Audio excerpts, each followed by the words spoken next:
ఇది మనము రైతులు మనము కాయగూరలు గానీ, ఆకుకూరలు గానీ మనం వేసుకుంటే దానికి అదపు ఇన్‌కమ్ గనక మనం జేసుకోవడం కోసము మనం ఈ కోళ్ళది గనక మనము ఫ్రీ రేంజ్ గనక ఏర్పాటు చేసుకుంటే మనకు ఇందులో 100 కోళ్ళు పడతాయి.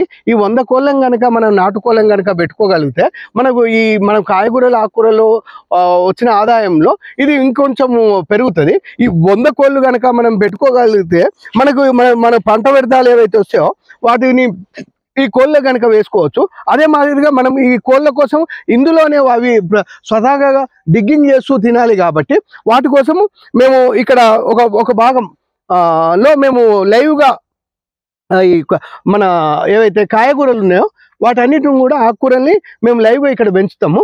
ఇవి కనుక 4 వారాలు కనుక మనము వేసుకుంటే ఈ ఒక్కొక్క వారము ఒక్కొక్క దగ్గర మేము ఇట్లా మూసేస్తాము. ఈ మనం తిరిగే జాగాని ఇది 100 గజాల భూమి. ఈ 100 గజాల్లో 100 కోళ్ళు, ఒక గజానికి ఒక కోడికి చొప్పున మనం పెట్టుకుంటే 100 గజాలు ఉంటాయి. మేము దీన్ని 3 భాగాలుగా చేసిన, ఒకటేమో రాత్రి పండుకోవడానికి ఒక భాగము, రెండోదేమో కోళ్ళు గుడ్లు పెట్టడానికి ఒక భాగం. ఈ 3 భాగాలు ఏవైతున్నాయో వీటిలో మేము 4 భాగాలు మళ్ళీ చేసుకున్నాం.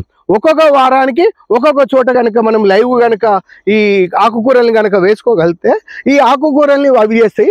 మిగతా ఏమో మేము ఇక్కడ స్టాల్ ఫీడింగ్ చేస్తాము. ఈ స్టాల్ ఫీడింగ్లో మనకు అవి కోళ్ళు కనుక ఇవి మేము పెట్టిన దానాన్ని తింటే మన ఆకుకూరల్ని తీసుకుంటాయి. అట్లాగే అవి స్వతహాగా అవి కోళ్ళు డిగ్గింగ్ చేయాలి కాబట్టి వీటిని ఎంచుకున్నాం.